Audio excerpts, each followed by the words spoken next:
Dulu anak raja selalu dilihat murung oleh orang tua, namanya Baudin.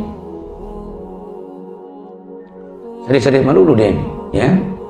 Apa maunya tidak tahu juga. Karena orang tuanya tidak pernah nanya, dilihat murungnya doang. Ternyata ibunya mendekati, "Nak, apa mau sedih-sedih melulu? Saya mau punya teman, Ibu." Dia ingin punya teman, curahan, duduk bersama, karena dia bosan sama orang tuanya. Kalaupun kaya mewah begitu, bosan juga dia. Nah, coba saja makan daging setiap saat. Urun daging duluan. Dia mau menulai. Diumumkan bahwa putra raja ingin mencari teman. Silakan mendaftar sebagai peserta untuk dipilih nanti. Gitu. Semua orang pakai baju yang mewah-mewah, yang kaya-kaya terutama, karena ingin menjadi teman putra mahkota. Berderet semua, cerai, panjang sekali kan. Orang rakyat semua disuruh daftar. Rakyatnya yang mewah-mewah, anak wakil, anak perdana menteri, anak macam. Tidak ada yang dipilih itu, yang gagah-gagah tidak dipilih. Ternyata penontonnya yang dipilih, namanya ya Hairudin namanya. Dia namanya Baudin, yang dipilih itu Hairudin. Ternyata Hairudin itu seluruh tubuhnya kayak gitu. Oh, cengeng kan. Bingung orang-orang. Ibu bapaknya juga bingung. Ya. Jadi orang menjadi risik. Dianggap dia tidak normal. Dia putra mahkota cari teman kok yang rendahannya keriak lagi. Ibunya panggil, "Nak Yon, apa salah pilih? Itu sudah ya, tenang, saya bersamanya." Gitu. Tapi tidak ada keluarganya yang mau makan bareng dengan dia, karena temannya makan keriak begitu, kotor sobek keriak. Tidur sama sudah, mandi sama. Orang tuanya bingung, kalau mau dicegah juga semakin sedih dia. Tapi bahagia dia sama temannya Baudin itu, sama Hairudin, tenang. Orang bingung. Tapi kalau dia jalan-jalan selalu dihina. Bangak jama putra mahkota dia, ngangak jama. Di tengah-tengah dia dihardik, tapi tetap dia bersabar. Ya. Suatu hari dibawa Hairudin itu main-main di taman, agak hutan, ada kolam. Ya. Dia bermain-bermain, terus lalu bermain umpat, sembunyi-sembunyi, terus sampai kepada bertanding bertahan nyelam dalam kolam itu. Itulah keajaiban. Cerita si Hairudin ini keluar, ya, dia tidak tahu dirinya berubah seperti pinang dibelah dua, sulit dibedakan mana Baudin mana Hairudin. Sama gagahnya, malah lebih gagah Hairudin pembantu. Sudah tidak ada keriaknya lagi, tidak ada, putih mulus bersih. Begitu dia pulang bingung orang, mana Hairudin? Ini tahu Hairudin nyalin semuanya, curhat. Sampai orang tuanya, "Mana temanmu?" Kan, "Ini teman saya yang kemarin yang kayak ini." Bingung orang tuanya. Pokoknya insyaallah. Itulah bukti rendah tapi tinggi itu.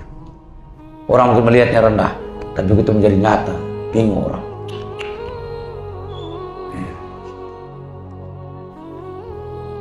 Sampailah puncaknya, ada negara tetangga, ada sudah besar Baudin ini, dan banyak kerajaan-kerajaan lain. Ya, seorang wanita ingin mencari calon suami. Jadi ayah jadi raja itu juga tidak sembarang mencari. Dibuat sayembara di depan kerajaan itu, di depan istana. Ada satu pohon pinang, lumayan tinggi, nggak terlalu tinggi.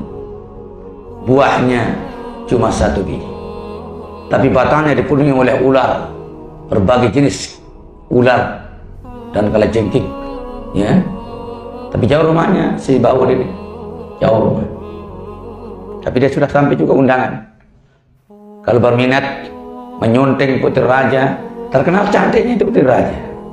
Ya. Siapa saja, tidak hanya putra raja, disuruh berdaftar. Ya. Nah, di situlah beliau berangkat berdua. Tidak pernah ngajak siapapun, berdua-dua.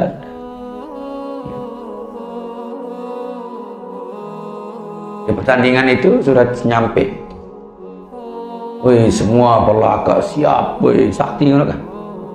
Tapi setiap yang menginjak batang dari pinang itu langsung digigit, langsung udah tewas. Tidak ada sisa manusia. Kena sengatan ular-ular berbisa itu. Tidak ada yang kepalanya nyebut siap siaga doang. Dua pinang nggak sakit. Putri raja yang akan menjadi calon istri sudah di situ, di depan, hadiahnya sudah siap. Ribut terus rakyat aja. Ya demen kita dengan mati. Kalau mati. Masya Allah. Nah, si Bahaudin ini dia melintas lewat hutan agak lebih dekat. Karena jauh, perjalanan sehari semalam, hanya dia nginap tengah hutan. Akhirnya di tengah malam itu dipanggil dia, Hairudin, suara, bangun, Hairudin, bangun. Namanya dipanggil, dia keluar dari tenda. Ya. Semakin dia kejar suara, makin jauh. Hairudin, maju, sini kamu. Ternyata kejauh dari tenda, ternyata naga, besar naga itu. Jangan kau takut, kata naga itu. Ya. Tapi dia takut tuh. Dia kejar dia. Ya. Ditelan dia oleh naga itu. Telan. Agak lama langsung dibuang, dilempar lagi. Ya. Jangan kau cerita kepada Tuhan. Nanti kembali dengan biasa. Kau tidur tidak ada masalah. Karena sengaja saya menelanmu. Karena kau akan berhadapan dengan racun-racun yang luar biasa. Sudah air liurku sudah melekat di seluruh tubuhmu. Ketika kau bertanding nanti, mereka akan mencium bau bosnya, bau rajanya. Mereka akan hormat kepada. Karena dia tahu dia bertanding ini bukan untuk dirinya, bertanding untuk majikan. Itulah keikhlasan orang. Ya. Orang ikhlas akan menemukan kebaikan, akan dijaga oleh Allah. Tapi walalah si takut. Akhirnya ya reda juga takutnya, ditelan dia. Lumayan ditelan oleh naga. Sehingga kalau sesama binatang penyengat itu, ular, kalajengking, tidak ada yang tidak kenal bau seperti yang ada di jasad Hairudin itu. Semua tahu bau bos. Tidur lagi dia. Pagi dari masalah peristiwa. Dia juga ada cerita. Ya. Kita kesana lagi. Woi, sudah ada yang selamat punya, tewas. Kosong, darah rani. Wah. Yang daftar sudah takut, mati. Tapi kena penonton yang bilang maju. Hanya gengsi orang-orang ini. Sudah tahu nyawanya itu rancam, tapi kena gengsi. Dia maju juga, disengat juga. Dia tewas juga. Hampir mau ditutup pertandingan. Sudah ada yang berani. Disitulah dia sampai serunya itu. Hampir ditutup, dari yang berani lagi. Sudah hampir sepi tepuk tangan tuh. Sepi. Langsung dia, ini pendapat terakhir gitu. Dari jauh dia lari. Seru lagi tepuk tangan, ada lagi yang berani. Karena mereka menyaksikan kematian itu. Wih, luar biasa. Yang nonton tegang, yang di atas juga tegang. Insya Allah.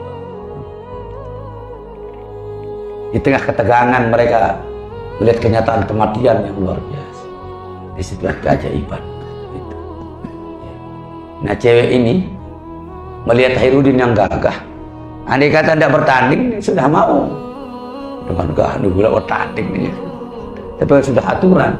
Gitu. Ya. Dia bingung juga melihat ini. karena sama gagah. Hanya dia yang maju. Tepuk tangan luar biasa.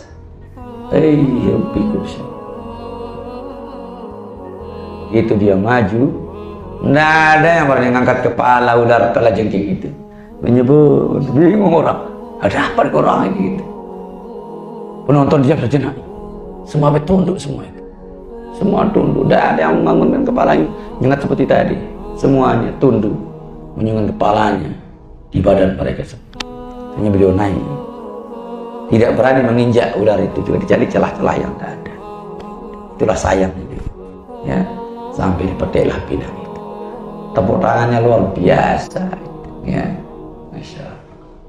Akhirnya dikasih, serahkan kepada raja. Dia sudah puas kan? Mana gagah sakti lagi gitu, ya. Dinikahkan, itulah dia minta maaf. Ya. Tapi belum paham wanitanya tentang minta maafnya apa. Tatkala dia bilang saya bertanding bukan untuk saya. Mulah kecewa bagi wanita itu. Dia berharap dia jadi suaminya yang sakti. Ternyata orang lain. Tapi dia jelaskan, ya, jelaskan semua. Hanya raja dan putrinya menerima, karena tidak kecewa juga gagahnya. Ya. Daripada saya bukan raja, yang baik yang sama. Gitu. Maka beliau menikah di sana, pengantinan di sana, padahal itu udah tidur lagi. Ya, gitu. Itulah yang tidak diketahui banyak orang, ya. Orang yang banyak menolong orang lain akan ditolong oleh Allah. Ya. Menolong orang lain dengan ikhlas, Allah juga dengan redanya menolong kita. Ya. Contoh, biarkan orang lain mencela karena mereka tidak tahu siapa kita. Ya. Setelah mereka tahu semua, mulailah mereka kagum. Itulah yang Allah ajarkan kepada kita semua.